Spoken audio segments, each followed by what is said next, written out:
Welcome again to Mr. Pierre Reads Aloud. Today I have a really cool story for you, and it's based on a young boy's life in a blizzard. And it's called Blizzard by Rocco. Already you can see all the snow, right? Now, here it is. Here's his true story. One day, when I was a young boy, nearly 4 feet of snow fell from the sky. And this is my story. You ready? Blizzard. The first flake fell right before recess, and it was followed by many, many more. The wind whipped up, and school was closed early. Yay!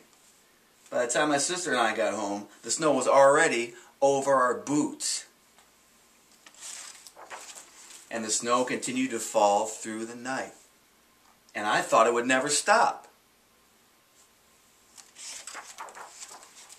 The next morning, the snowdrifts were so high, we couldn't open our front door. So we went out the window instead. And we laughed as we sank deeper into that frozen powder.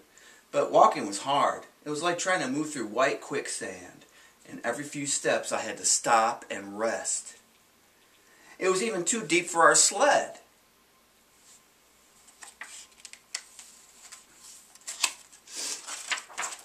And when we went back inside, we were cold, wet, and tired.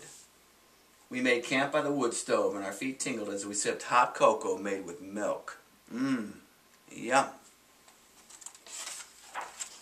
And then on the third day, Dad shoveled the driveway so we could get the car out when the snowplows came. We dug tunnels and secret rooms under the snow. It was fun. But by day 4, the plows still hadn't come. I wondered if we'd ever see the grass again. Inside, things got tense as our food started to run out.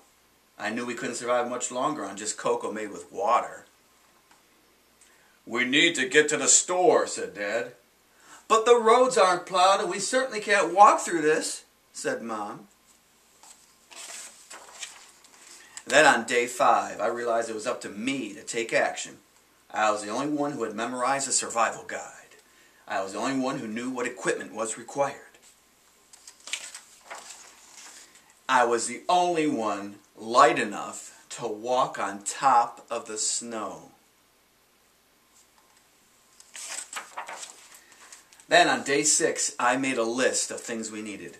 Milk, bread, eggs, and candy bar.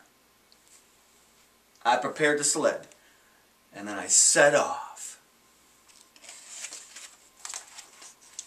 Now, my usual landmarks were covered up by drifts, but I managed to check in with the neighbors on my long journey.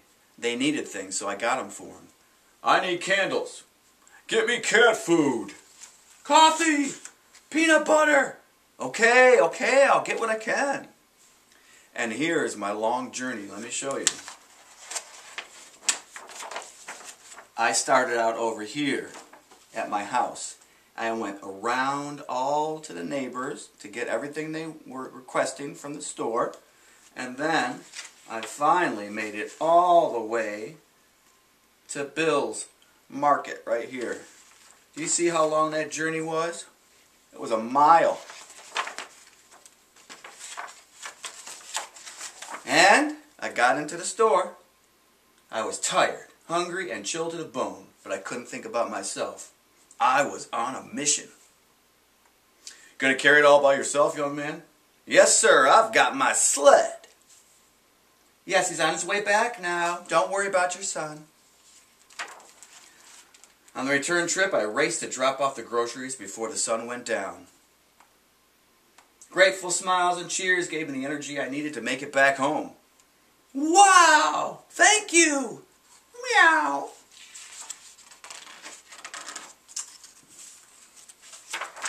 And then, I made it home. Then at night we all had hot cocoa with milk, and it never tasted better. But there was something else we still needed. Snow plows. It looked as though we could see civilization again after all. I guess we'll have to go back to school tomorrow. Boo! Thank heaven, I was going stir crazy. We had survived the blizzard.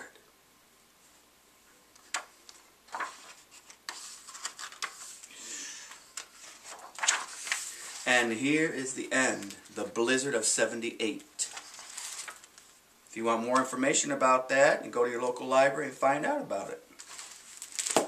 The end.